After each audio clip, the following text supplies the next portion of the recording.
கல்வியை கற்கும் ஆர்வம் அதிகரித்து 100% அல்ல 110%க்கும் அதிகமாக கல்வியில் சிறந்த நாடாக நம்முடைய நாட்டை அல்லாஹ் சுப்ஹானஹு வ தஆலா எதிர்காலத்தில் ஆட்சி அருள்வாளிப்பானாக. இவ்வளவு செய்திகளும் ஏன் சொல்லப்படுகிறது என்று சொன்னால், நம்முடைய சமயத்தை போல நம்முடைய மார்க்கத்தை போல கல்விக்கு முக்கியத்துவம் தந்திருக்கக்கூடிய தத்துவம் அல்லது கோட்பாடு வேறு இல்லை. நான் ஆரம்பத்திலே வாசித்திருக்கக்கூடிய திருமறை வசனத்தில் அல்லாஹ் சுப்ஹானஹு வ தஆலா இப்படி கேட்கிறார், குல் ஹல் யஸ்தவில் லதீன யஅலமூன வல்லதீன லா யஅலமூன். நபியே, நீங்கள் சொல்லுங்கள், நீங்கள் கேளுங்கள், கல்வியை கற்றவர்கள் கல்வியை கல்லாதவர்கள் எப்படி சமமாக ஆக முடியும்? ஒருவரும் அவர்கள் சமமாக ஆக முடியாது என்று அல்லாஹ் பேசுகிறார். திருமறையின் இன்னொரு இடத்தில் பார்வை உள்ளவரும் பார்வை இல்லாதவரும் எப்படி சமமாக ஆக முடியும் என்று கேட்கிறார். அதே போல இந்த வசனத்தில் கல்வியை கற்றவரும் கல்வியை கல்லாதவரும் எப்படி சமமாக ஆக முடியும்? ஒருபோதும் அவன் சமமாக ஆக முடியாது என்பதே அல்லாஹ்வுடைய வாதமாக இருக்கிறது. கல்வியை கலை காண வேண்டும். அப்படி கலை காணுவதன் வழியாக அந்த துறை சார்ந்த கல்விகளை கற்றுக்கொள்வதன் வழியாக படைத்தவரை ஆற்றலை நீங்கள் புரிந்து கொள்ள வேண்டும் என்று அல்லாஹ் சுப்ஹானஹு வ தஆலா திருமறையின் பல்வேறு வசனங்களிலே பேசுகிறார். இன்ன ஃபீ ஹல்கி ஸமாவாத்தி வல் அர்த் واختلاف الليل والنهار لآيات لأولي الألباب الذين يذكرون الله قياما وقعودا وعلى جنوبهم ويتفكرون في خلق السماوات والأرض ربنا ما خلقت هذا باطلا سبحانك فقنا عذاب النار. வானம், பூமி, நேரம், காலம், மாறி மாறி வரக்கூடிய இரவு பகல், விலங்குகள், ஜீவராசிகள் என்று வானத்திலேயும் பூமியிலேயும் எத்தனை படைப்புகள் இருக்கிறதோ அந்த படைப்புகள் குறித்து அனைத்தையும் ஆராய்ந்து அதனுடைய இறுதி உண்மையை கண்டறியும் கல்வியை நீங்கள் கற்றுக்கொள்ளுங்கள் என்பது இந்த வசனத்துடைய சுருக்கமான போதனையாக வழிகாட்டுதலாக இருப்பதை நாம் பார்க்கிறோம். நபிகள் நாயகம் ரசூலுல்லாஹி ஸல்லல்லாஹு அலைஹி வஸல்லம் ஒரு படி மேலே சென்று கல்வியை தேடி புறப்படும் பயணத்தை தீர்த்தவில்லை, அது அல்லாஹ்வுடைய பாதையை பயணிப்பது என்று சொல்கிறார். கல்வியை தேடி பயணிக்கக்கூடிய அந்த பயணம் என்பது இறை பாதையில் மேற்கொள்ளும் பயணம் என்றும் சொர்க்கத்தை தேடி செல்லும் பயணம் என்றும் நபிகள் நாயகம் ரசூலுல்லாஹி ஸல்லல்லாஹு அலைஹி வஸல்லம் அவர்கள் குறிப்பிட்டு சொல்கிறார்கள். மன் ஹரஜ ஃபீ தலபில் இல்மி ஃபஹுவ ஃபீ சபீலில்லாஹி ஹத்தா யர்ஜி. உங்கள் யார் கல்வியை தேடி பயணிக்கிறாரோ அவர்களுடைய இல்லத்திற்கு திரும்பி வருகிறவரை அவர் அல்லாஹ்வுடைய பாதையில் இருக்கிறார் என்று நபிகள் நாயகம் ரசூலுல்லாஹி ஸல்லல்லாஹு அலைஹி வஸல்லம் சொல்கிறார். ومن سلك طريقا يلتمس فيه علما. எவன் ஒருவன் கல்வியை தேடி தானையை பயணிக்கிறானோ, அதை தேடி புறப்படுகிறானோ, அல்லாஹ் சுப்ஹானஹு வ தஆலா இந்த கல்வியை தேடி அவர் பயணம் செய்த காரணத்தினால் சுவனத்திற்கான பாதையை அவருக்கு ஏற்பாடு செய்கிறார் என்று நபிகள் நாயகம் ரசூலுல்லாஹி ஸல்லல்லாஹு அலைஹி வஸல்லம் சொல்கிறார். இன்னும் ஒருபடி மேலே சென்று நாயகம் ஸல்லல்லாஹு அலைஹி வஸல்லம் சொன்னார்கள், அல் ஹிக்மத்து தாமத்துல் முஃமின். கல்வி ஞானம் என்பது முஸ்லிம்களுடைய காணாமல் போன சொத்து.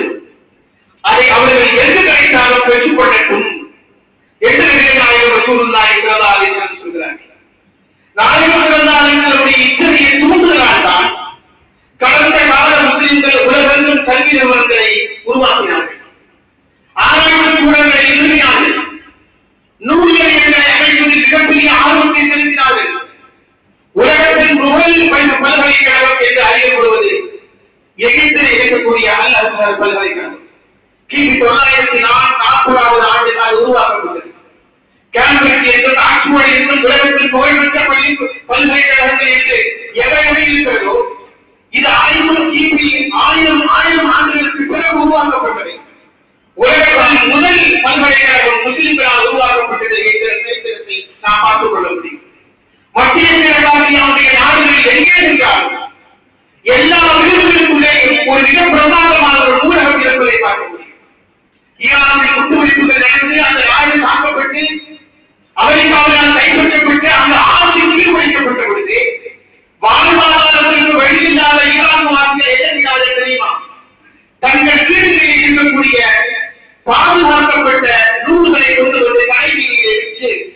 அதில் கிடைக்கக்கூடிய வருமானத்தில் ரொட்டியையும் மண்ணையும் வாங்கி சாப்பிட்டார்கள் என்று நாம் வரலாற்றை அண்மை கால வரலாற்றை நாம் பார்க்க முடியும். இப்படி எல்லா விதங்களிலும் கல்விக்கு முக்கியத்துவம் கொடுத்த ஒரு சமூகத்தை நபிகள் நாயகம் ரசூலுல்லாஹி ஸல்லல்லாஹு அலைஹி வஸல்லம் இந்த போதனைகள் உருவாக்கி இருப்பதை பார்க்க முடியும். கல்வியால் ஒரு தனிமனிதனுடைய சொத்து, ஒரு தேசத்தின் சொத்து, ஒரு சிறந்த தலைமுறையை, ஒழுக்கமுடைய தலைமுறையை, பண்பாடுள்ள தலைமுறையை, நகரத்தில் ஒரு தலைமுறையை உருவாக்கும் ஆற்றல் கொண்டிருப்பது கல்விதான் என்பதை நாம் கவனத்தில் கொள்ள கடமைப்பட்டிருக்கிறோம். அதுதான் பொறாமைப்படத்தக்க ஒரு பண்பு என்பதையும் நபிகள் நாயகம் ரசூலுல்லாஹி ஸல்லல்லாஹு அலைஹி வஸல்லம் சொன்னார்கள். இந்த உலகத்தில் நீங்கள் 2 பேர் மீது பொறாமைப்படலாம். பொறாமைப்படுவதற்கு மார்க்கமே அனுமதி இல்லை. 2 பேர் மீது நீங்கள் பொறாமைப்படலாம். ஒருவர் அல்லாஹ் அவருக்கு செல்வத்தை வழங்கியிருக்கிறார், அந்த செல்வத்தை அல்லாஹ்வுடைய பாதையில் செலவழிக்கிறார். அவன் மீது நீங்கள் பொறாமைப்படலாம். எனக்கு இப்படி செல்வம் இருந்தால் நான் அல்லாஹ்வுடைய பாதையை செலவழிப்பேன். ஒருவருக்கு அல்லாஹ் இன்னும் கல்வியை வழங்கியிருக்கிறார். அந்த கல்வியை அவர் வைத்துக் கொண்டு இந்த தீனுக்காக அவர் சேவையாற்றுகிறார். அல்லாஹ் எனக்கு கல்வியை வழங்கியிருந்தால் நானும் அவரை போல இந்த தீனுக்கும் மார்க்கத்திற்கும் சமூகத்திற்கும் மக்களுக்கும் சேவையாற்றுவேன் என்று அவர் மீது பொறாமைப்படுவதற்கு மார்க்கத்தை அனுமதி இருக்கிறது. பணக்காரர் வைத்திருக்கக்கூடிய செல்வத்தின் மீது, அவர் வைத்திருக்கக்கூடிய கால தமிழாவின் மீது பொறாமைப்படுவதால் எந்த பயனும் கிடையாது. பெருமக்களை அதன் வழியாக எந்த பெருமையும் கிடையாது. நபிகள் நாயகம் ரசூலுல்லாஹி ஸல்லல்லாஹு அலைஹி வஸல்லம் அவர்களுக்கு அல்லாஹ் சுப்ஹானஹு வ தஆலா உங்களுக்கு பின்னால் உங்களுடைய தலைமுறைக்கு பயன்படுத்தவாக நிலத்தை, வீடுகளை, வீடுவாக்குகளை உருவாக்குங்கள். அதற்காக அல்லாஹ்வுக்கு பிரார்த்தனை செய்யுங்கள், அதிகம் கேளுங்கள் என்று அல்லாஹ் நாயகத்திற்கு உத்தரவு போடவில்லை. வகூர் பிஸ்மிஹி இல்மா, இல்மை அதிகமாக நீங்கள் கேளுங்கள் என்றுதான் நபிகள் நாயகம் ரசூலுல்லாஹி ஸல்லல்லாஹு அலைஹி வஸல்லம் அவர்களுக்கு அல்லாஹ் சுப்ஹானஹு வ தஆலா அறிவுரை சொல்லியிருப்பதை நாம் பார்க்கிறோம். அந்த பிரார்த்தனை என்பது கல்வியை வலியுறுத்தி செய்யப்படக்கூடிய பிரார்த்தனையாகும். அது அதிகமாக வேண்டும் என்று சொல்லக்கூடிய பிரார்த்தனையாக அந்த பிரார்த்தனை இருக்க வேண்டும் என்று குர்ஆன் அறிவுறுத்துகிறது. ஒரு பெரிய செல்வந்தர் அவர் கோடிக்கணக்கான ரூபாய் எடுத்திருக்கிறார். தன்னுடைய பெயருக்கு பின்னால், அவர் பெயரை போட்டதற்கு பின்னால் இத்தனை கோடிக்கு நான் அதிபதி என்று அவர் போட்டால் சமூகம் அவரை இழிவாக பார்க்கும். அதே நேரத்தில் கல்வியை கற்றிருக்கக்கூடிய பட்டதாரியாக இருக்கிற ஒரு இளைஞர், ஒரு கல்வி பெற்றவர் தன்னுடைய பெயருக்கு பின்னாலே எம்ஏ என்றோ எம்எல்ஏ என்றோ அல்லது பிஎச்டி என்றோ எத்தனை பட்டங்களை அவர் போட்டுக் கொண்டாலும் சமூகத்தில் அவருக்கு கிடைக்கிற மரியாதை என்பது உயர்வானது என்பதை நாம் புரிந்து கொள்ள வேண்டும். கல்வியால் பெருமளவாக இருக்கிற நிலை வருகிறது.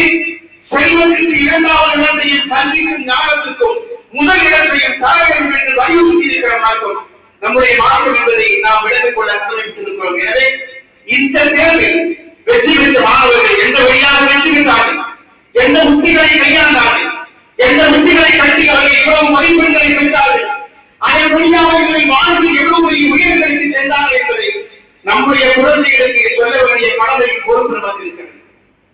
வெற்றி பெற்றிருக்கக்கூடிய ஒரு மாணவி தொலைக்காட்சிக்கு பேட்டி கொடுக்கிற பொழுது அந்த குழந்தை சொன்னால் படிப்பு மட்டும்தான் பெரிய சொத்து என்று சொல்லி பெற்றோர்கள் என்னை வளர்த்தார்கள். நானும் படிப்புதான், கல்விதான் என்னுடைய இலக்கு, அதுதான் நாம் ஈட்டக்கூடிய மிகப்பெரிய செல்வம் என்று புரிந்து கொண்டு நான் ஓயாமல் படித்துக் கொண்டே இருந்தேன். அதனால் இந்த மதிப்பெண்களை பெற்று எதிர்காலத்தில் நான் இப்படி ஆக வேண்டும் என்றெல்லாம் அந்த பெண் குழந்தை பேட்டி கொடுத்திருப்பதை நாம் பார்க்கிறோம். அதையெல்லாம் கடந்த 2 ஆண்டுகளுக்கு முன்பு நெல்லை மாவட்டத்தில் ஒரு ஜாதிகளின் தாக்குதலுக்கு உள்ளான ஒரு குழந்தை, ஒரு சிறுவர் அதே கல்வியை கற்று சாதனை படைத்திருப்பதை செய்தி ஊடகங்கள் வழியாக நாம் அறிவித்திருக்கிறோம். இந்த கல்விதான் சமூகத்தில் மிகப்பெரிய அந்தத்தையும் மிகப்பெரிய மரியாதைகளை நமக்கு பெற்றுத் தருகிறது. எனவே ஹையர் எஜுகேஷன் சொல்லக்கூடிய உயர்கல்வியில் அக்கறை செலுத்த வேண்டியது முஸ்லிம் பெற்றோருடைய கடமையாக இருக்கிறது. நான் ஏன் இதை சொல்றேன் என்று சொன்னால், அண்மையிலே வெளியாக இருக்கக்கூடிய புள்ளி விவரங்கள் எல்லாமே ரொம்பவும் அதிர்ச்சி தரக்கூடிய புள்ளி விவரங்களாக இருக்கிறது. முஸ்லிம் சமூகம் கல்வி விஷயத்தில், அதுவும் உயர்கல்வி விஷயத்தில், அதுவும் ஹையர் எஜுகேஷன் சொல்லக்கூடிய உயர் படிப்புகளில் மிகவும் பின்னணி இருப்பதும், அதை அகற்றையாக இருப்பதும், கவனக்குறைவாக இருப்பதும், கவலை தரக்கூடிய செய்திகளாக இருப்பதை நாம் பார்க்கிறோம். இன்றைய சூழலில் சமூக பொருளாதார மேம்பாடு என்பது உயர்கல்வியை சார்ந்தான் இருக்கிறது என்ற உண்மையை அது கசப்பாக இருந்தாலும் நாம் ஒத்துக்கொண்டாக வேண்டிய கடமை இருக்கிறது. ஒரு காலம் இருந்தது, அந்த காலகட்டத்தில் மையத்து படிப்பவர்கள் சொன்னால் ஒன்று திருமணத்தை வைப்பார்கள் அல்லது வெளிநாட்டுக்கு அனுப்பி வைப்பார்கள். துபாய்க்கு போயிடுவா, அங்க போயிடுவா, இங்க போயிடுவா என்று அனுப்பி விடுவார். இன்றைக்கு அதுவெல்லாம் ஒரு பெரிய மரியாதையை தரக்கூடிய வாய்ப்பாக இல்லை.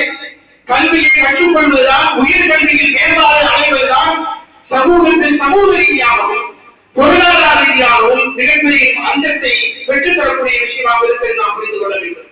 நீண்ட நாளாக வியாபாரத்தில் ஈடுபட்டுக்கூடிய ஒரு தந்தை 50 ஆண்டுகாலம் சம்பாதித்த பொருளாதார பலத்தை, நீண்ட நெடியனாலும் வியாபாரத்தில் ஈடுபடக்கூடிய ஒரு தந்தை 50 ஆண்டுகாலம் அவர் சம்பாதித்த பொருளாதார பலத்தை உயர்கல்வி பெற்ற அவருடைய பிள்ளை 5 ஆண்டுகள் பெற்றுக் கொள்ளுகிறது.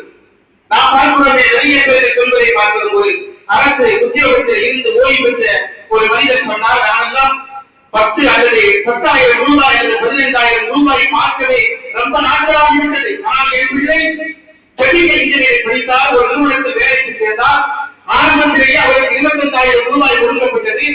6 மாதங்களுக்கு பிறகு அவருடைய சம்பளம் ஊதியம் 50,000 தொட்டுவிட்டது என்று அவர் தன்னுடைய பழைய காலத்தில் அந்த ரூபாயை ஈட்டுவதற்கு மேற்கொள்ள முயற்சிகளை காலதாமதத்தையும் தன்னுடைய பிள்ளை பெற்றிருக்கக்கூடிய அந்தத்தையும் அவர் பெருமையோடு சொல்லி காட்டுவதை நாம் பார்க்கிறோம். எத்தனையோ குடும்பங்கள், சாமானிய குடும்பங்கள், நடுத்தர குடும்பங்கள் தன்னுடைய பிள்ளைகளுடைய இந்த உயர் கல்வியில் தான் வளமும் பெருமையும் அடைந்திருக்கிறது என்பதை நாம் புரிந்து கொள்ள கடமைப்பட்டிருக்கிறோம்.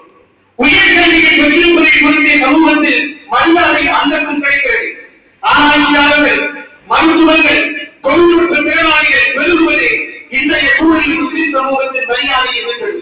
நம்முடைய சமூகத்தில் இத்தகைய துறை சார்ந்த வல்லுநர்கள் உருவாவது இந்த சமூகத்தின் மரியாதையை இந்த நாட்டில் தேசத்தில் உயர்த்துவதற்கு காரணமாக ஒரே ஒரு அப்துல் கலாம் அவருடைய சேவையின் வழியாக, அவருடைய கல்வியின் வழியாக இந்த நாட்டு கிடைத்திருக்கிற பெருமை என்பது சாதாரணமாக என்பதை நாம் புரிந்து கொள்ள வேண்டும்.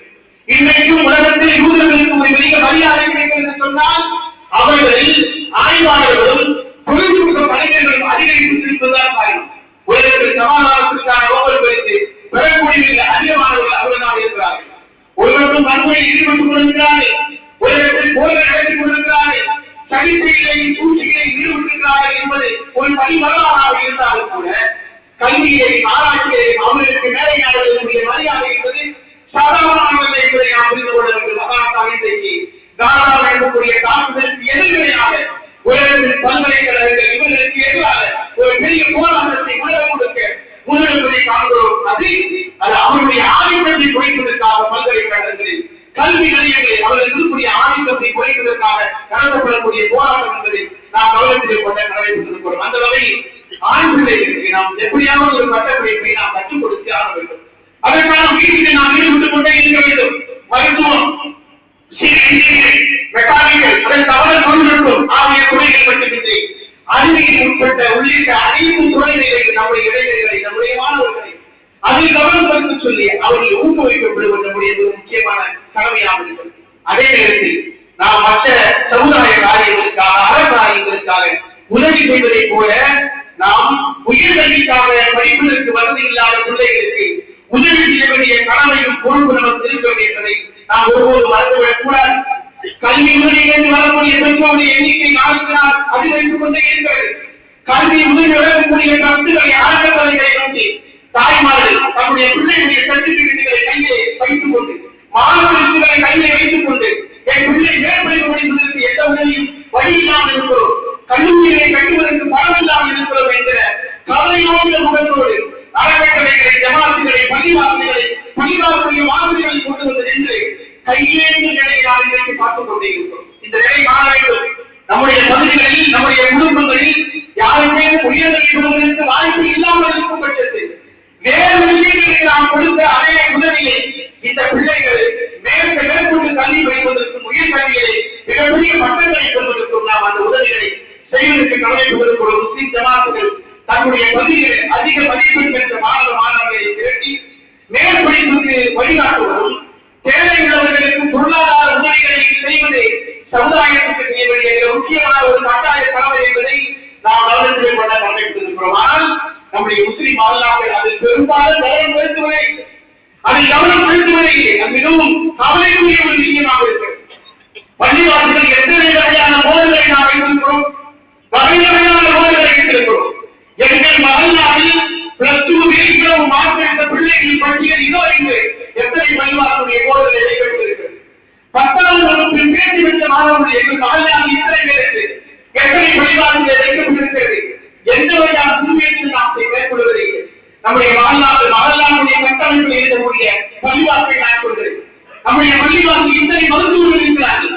டாக்டர் பட்டப்பட்ட டிகிரி முடித்திருக்கக்கூடிய ஆய்வு மாணவர்கள் இத்தனை பேர் இருக்கிறார்கள். இன்ஜினியர்கள் இத்தனை பேர் இருக்கிறார்கள் என்ற எந்த வழிமுறைகளையும் எந்த வழிகாட்டுதலையும் நம்முடைய ஜமாத்துகள் செய்வதில்லை என்பது ரொம்பவும் கவலைக்குரிய விஷயமாக இருக்கிறது. வாழ்நாள் ஜமாத்துகள் இதை கண்காணிக்க வேண்டும்.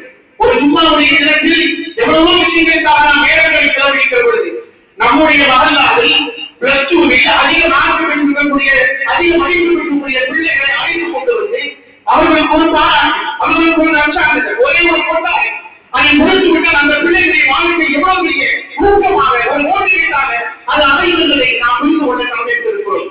ஜமாத்தை கண்காணிக்கிறது, மகல்லா கண்காணிக்கிறது என்று தெரிய ஆரம்பித்திருக்காது. அந்த பிள்ளைகள் உயர்கல்வியில் கவனமாக இருப்பார்கள். அவருடைய பெற்றோர்கள் அவரை அதை சொல்லி ஊக்குவிப்பார்கள். ஜமாத்து நாயகம் உனக்கு எல்லோருக்கும் முன்னாலும் பாராட்டு இழக்க வேண்டும்.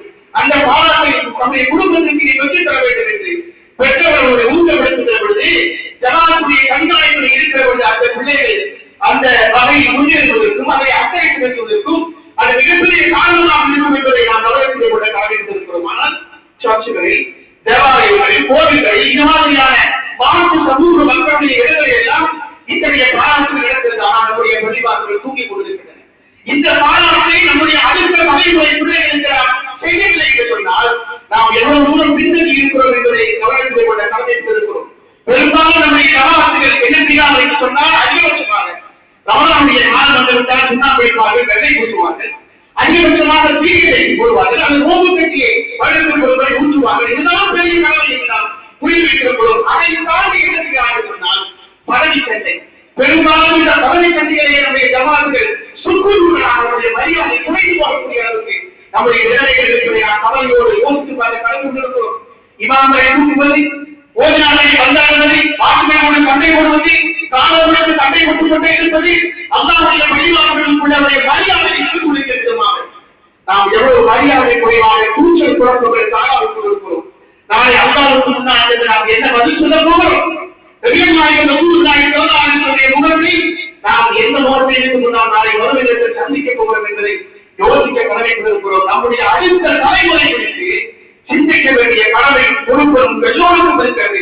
குறிப்பாக ஜமாத்துகள் அந்த ஒரு செய்தியை சொல்கிறேன். ஜாதி கட்சிகள் நம்முடைய தமிழ்நாட்டில் நிறைய இருக்கிறார். அவர்கள் தேர்தல் வருகிற பொழுது நாம் எதிர்ப்பார் என்று சொன்னால் பெரிய கட்சிகளோடு கூட்டணி வைப்பதற்காக பெரிய போராட்டம் நடத்தி கொண்டே இருப்பார்கள்.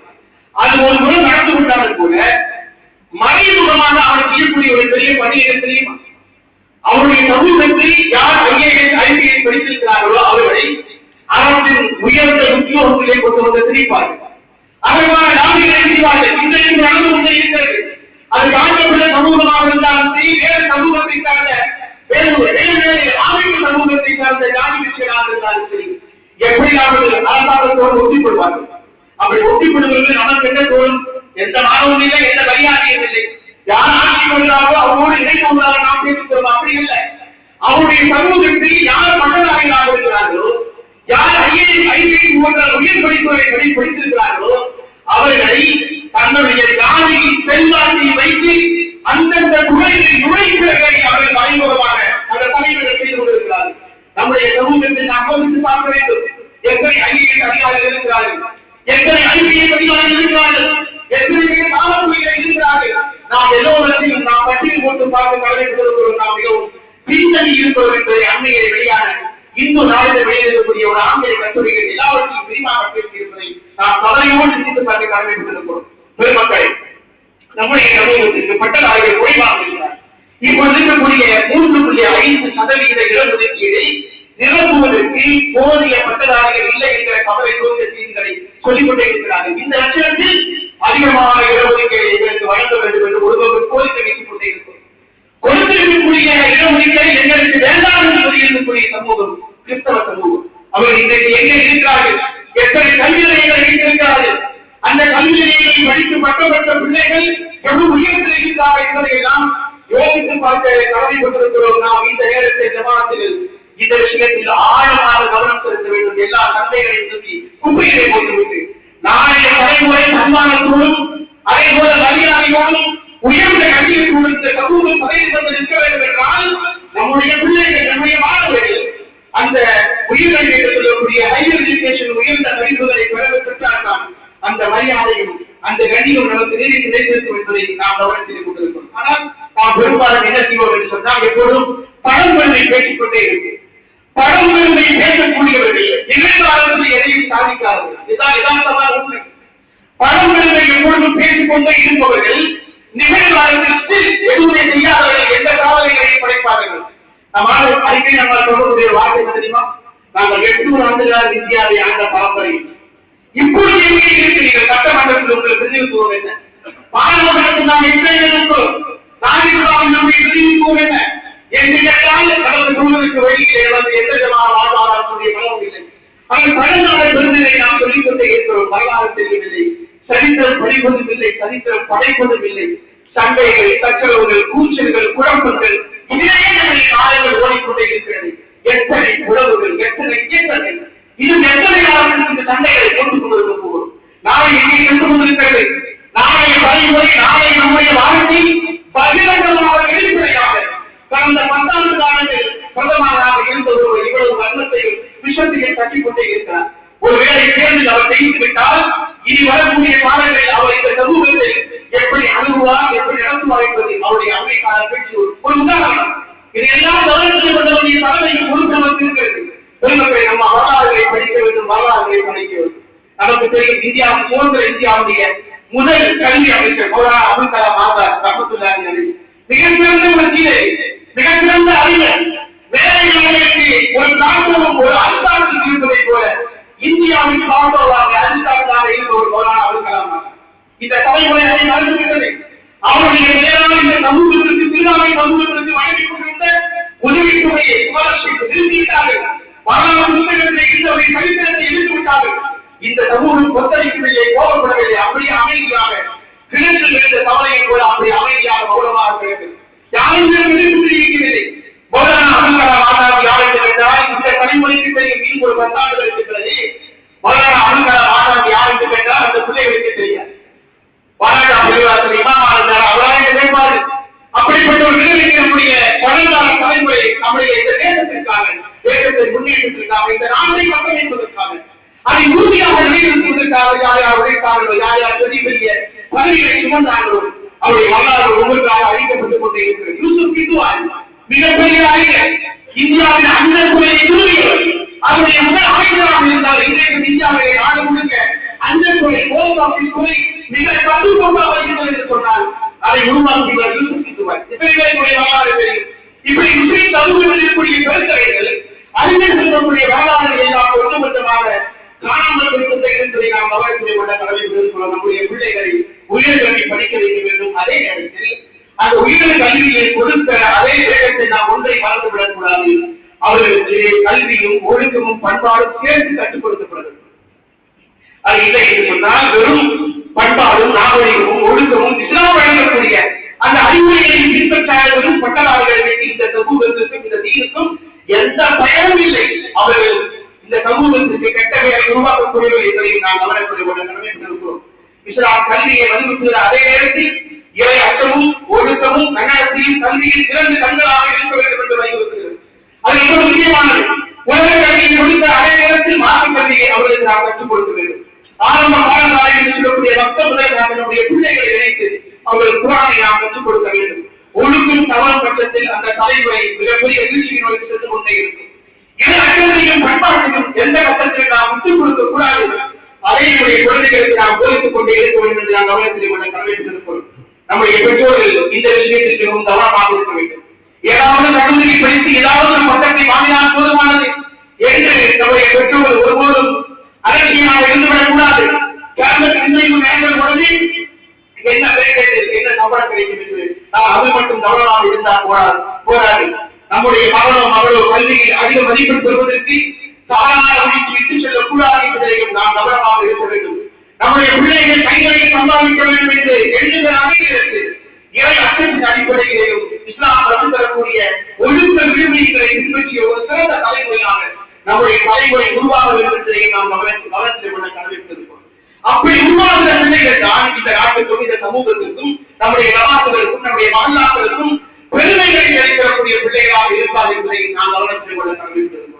உயர்கல்விகளை பெற்றுக் கொண்டே இருப்பது, பட்டதாரிகளாக ஆகிக்கொண்டே இருப்பது, பட்டங்களை போட்டுக் கொண்டே இருப்பது, ஆனால் அவருக்கும் சமூகத்திற்கும் தீனுக்கும் பள்ளிவாசலுக்கும் மகளாவுக்கும் எந்த தொடர்பும் இல்லாத ஒரு பிள்ளையாக அந்த பிள்ளை உருவாகிவிட்டால் அவர்களால் சமூகத்திற்கு எந்த பயன் என்பது இல்லை என்பதை நாம் கவனத்தில் கொள்ள கடமைப்பட்டிருக்கிறோம். பெருமக்களை எல்லா நேரத்திலும் இந்த தீனையை பின்பற்றி வாழக்கூடிய சிறந்த தலைமுறையாக நம்முடைய தலைமுறை உருவாக வேண்டும் என்பதை நாம் கவனத்தில் கொள்ள வேண்டும். எல்லாம் அப்படிப்பட்ட சிறந்த தலைமுறையாக உயர்கல்வியில் வெற்றி பெற்ற சமூகமாக அந்த கல்வியை பாதுகாக்கும் ஒழுக்கும் நகரத்தையும் போதிக்கக்கூடிய சிறந்த வாழ்க்கை முறையாக அந்த கல்வி இருக்க வேண்டும். எல்லாம் அல்ல நம்முடைய தலைமுறைகளை உயர்கல்வி பெற்ற சமூகமாக ஆக்கித் தருவாராக. நம்முடைய மாநிலங்களுக்கு பெரும்